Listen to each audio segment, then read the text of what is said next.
Brunswick began as a small German settlement originally called Berlin in the mid-18th century. It was laid out in 1787 on land owned by Leonard Smith and officially incorporated under the name Berlin in 1790.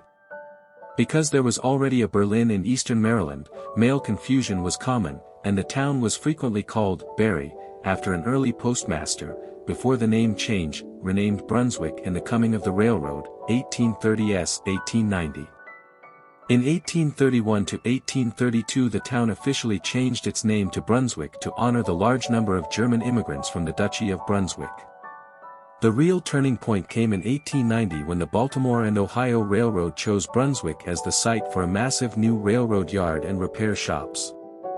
Almost overnight the tiny village of a few hundred people exploded in size, becoming a major railroad boom town, peak as a major railroad center, 1890-1950s. At its height in the early to mid-20th century, Brunswick was one of the BNO's largest and most important yards east of the Mississippi.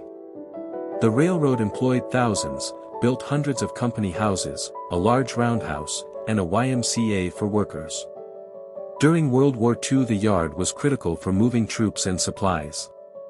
In the 1940s, 1950s the population reached about 6,000, almost all tied to the railroad, decline of steam and the railroad, 1950s, 1980s. The switch from steam to diesel locomotives in the 1950s eliminated the need for the huge repair shops and water/coal facilities. Jobs disappeared rapidly, the roundhouse was torn down, and the population dropped sharply.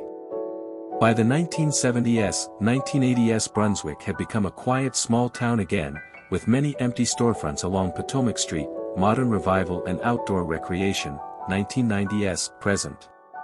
Starting in the 1990s, 2000s Brunswick reinvented itself as a recreation and tourism destination. Its location on the Potomac River, the CNO Canal towpath, and the Appalachian Trail brought cyclists, kayakers, and hikers. The town restored historic buildings, opened breweries and restaurants, and now markets itself as the Bean Town, from its former nickname when trains stopped to take on water and crews ate beans. The Brunswick Railroad Museum and weekend passenger trains on the MARC commuter line keep the railroad heritage alive. Population today is around 8,000, 2025.